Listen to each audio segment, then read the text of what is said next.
Peace and blessings, everyone. All right, camera still. Mic good. All right. Hope everyone's doing well for the weekend. And I hope your week was, we got through it. We're still here. Praise Yah. I made a video that just ended up being 22 minutes. And it was just me going on and on about certain things that were just in the motion. I guess just talking to myself on a camera makes me feel better. But for this one, I got a little more flow going, so I'm gonna just keep going with it. And that is about me being called a teacher or a preacher. I just heard one comment. It was just one, and I'm not letting that get to my head. Trust me. The reason I constantly say in my videos or certain videos that I'm not a teacher or a preacher is because I myself am falling daily. Like 1 week I can be good, then the next week I fall short. And through my other videos, you guys already know that it is my falling to lust. And it's really difficult, And I keep trying to make the excuse that that when I get immersed or baptized, that all of that will change. I heard a bus driver, someone I knew, he when he did it, he said when he got baptized, after and he came out the water, he felt like something shift, like if he stepped in a whole new world. Everything was brighter and stuff like that. And I'm not saying that he's wrong or nothing like that. All I'm saying is that I'm just trying to make sure that I'm not making that to be the excuse. That I'm not saying I'm trying to work this out on my own. Of course, with man it is impossible. With Elohim, all things are possible. So I know that my problem is that I'm still living 50-50, and I'm still trying to I'm still trying to deny myself daily to get to that point of, I believe that I will be able to overcome lust and my addictions once I have fully given my whole heart to him. And again, I could be wrong on all of this. And Larry Johnson, Sight to the Blind, he talked about the body of Messiah in his podcast. And as I was listening to it, it gave me more courage to make videos like this, because he talks about how in the body of Messiah, we are all here to help each other. We are here to be perfect because we are all one body. We are all one Ruach. No one has a different Ruach HaKodesh. We all have the same Ruach HaKodesh. Because it's all through belief in Messiah, we all are given the Ruach, the spirit of Elohim. So, with that being said, one person can be led to doing such and such, and they're more wise in this category, while someone else can be wise in this. And this is where we're supposed to be as a community, sharing these things, not holding it to ourselves. I guess these are what the talents are supposed to be, and we're supposed to share these things to grow together in the body Messiah, to be perfect, or at least be as close to perfection before he comes. So, this is why, but I didn't understand that at the time when I was making these videos. I just thought, since I'm alone, I don't got no one really besides my neighbor, she goes through her, she's I don't want to give out that much information, but anyways, for myself, I don't really have many people that understand this walk of what I'm going through besides my neighbor. And so I just been thinking that all I can do is rely on the Father and what He will guide me through. And who He's guided me through for a while was that it was Truth Unedited, Mark the Messenger, and Larry Johnson's podcast, Sight to the Blind.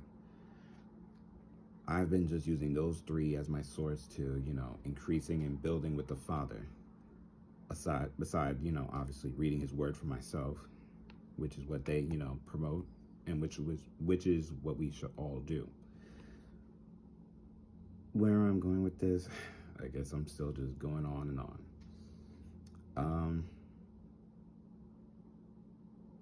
I guess what I'm just trying to say is in the podcast, what he talked about, how the body Messiah, we need to all work together.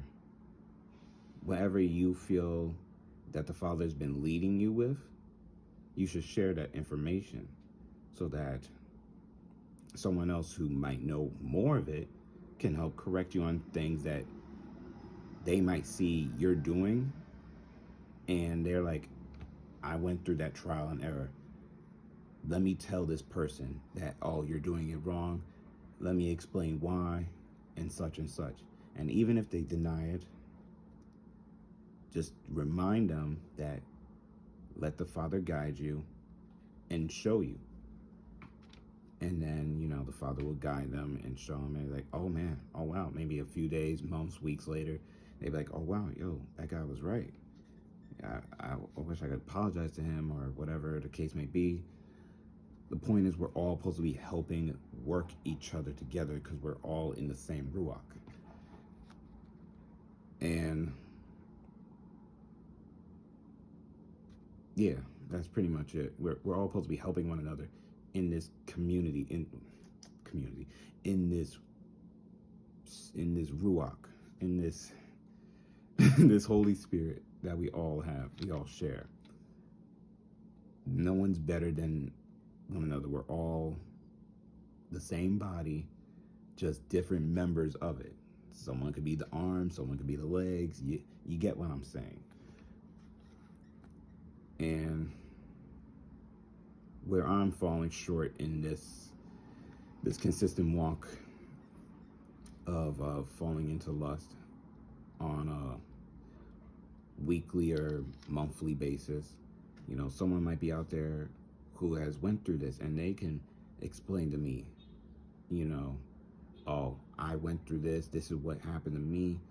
And they probably might say to me, but once I got baptized, yeah, man, it really did change. Everything really did change.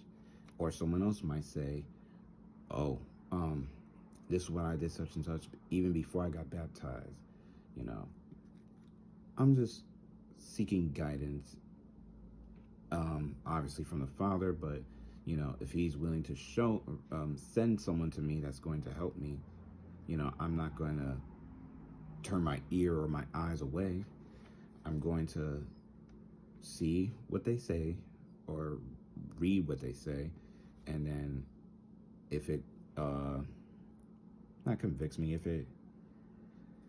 I feel iffy about it, I'm gonna just pray on it and let Him, show me if it is correct or wrong for me. Where am I going with this again? I just don't want to be labeled as a teacher or a preacher, okay? It's because I'm not. Because when I think of a teacher or a preacher, I'm not saying they're perfect. All I'm saying is, I don't think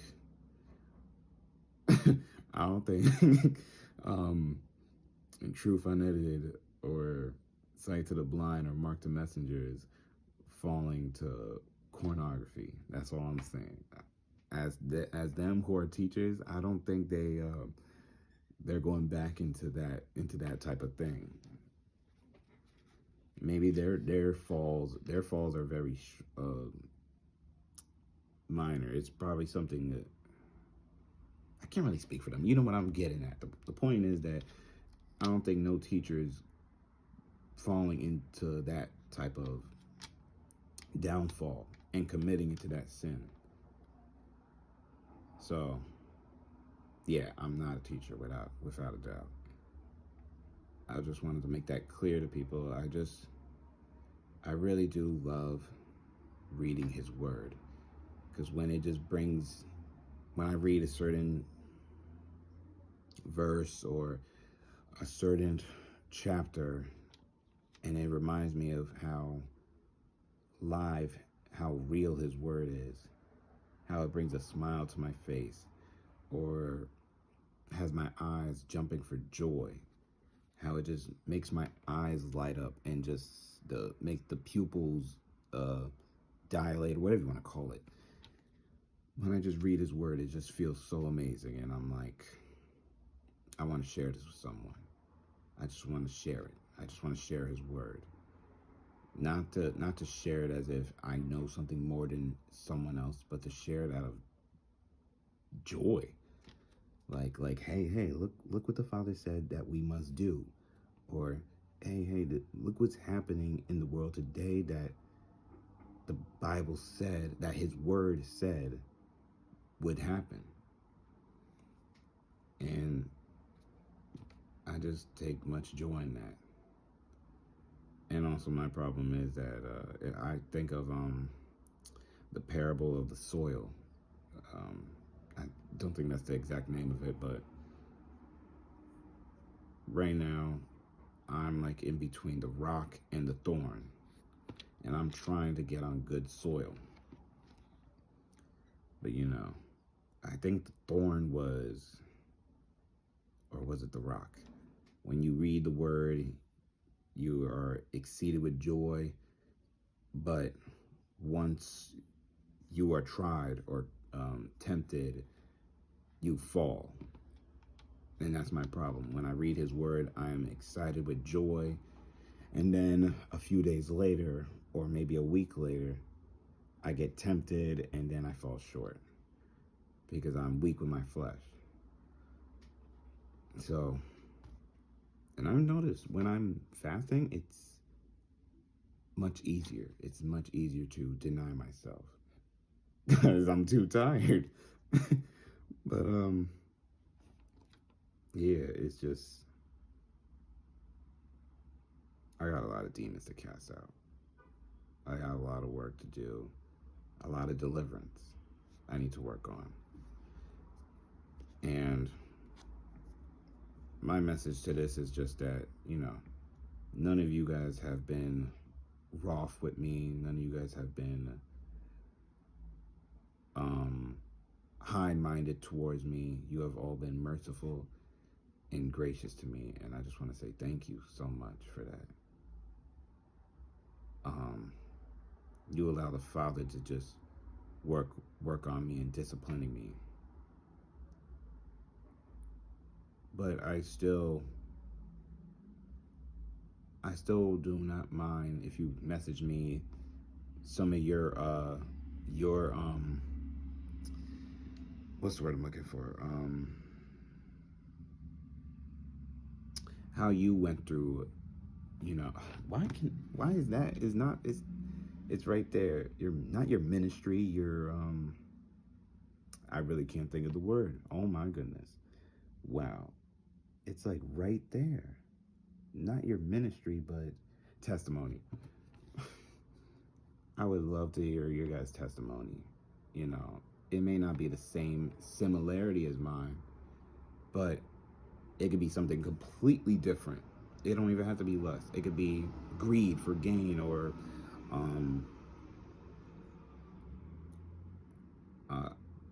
theft. It could be anything. My point is, I would love to hear your guys' testimonies, whether in my messages or in the comments, because hearing testimonies really do cause great conviction onto me. And even right now, speaking on it, it brings conviction to me because it shows how much humbleness you have, that you're willing, and courage that you're willing to share your share your suffering that you went through and overcame through the belief in the Messiah, and that how he freed you from it. And it will give me much courage, and it would just give me much courage to keep pushing forward, even when my body or my flesh desires to do the wicked things. It gives me much courage to remember in those testimonies that you guys share that I can do it too, that I just gotta keep fighting. I gotta just not choose myself, but to choose the Most High Yahweh, to deny myself daily. On that note, I think I'm going to end it here. So, thank you all for watching. Yah bless you all. Until next time. Peace. I gotta stop at that too. I've been seeing too many symbolism videos, and they're getting to me. But anyways, love you all. Thank you.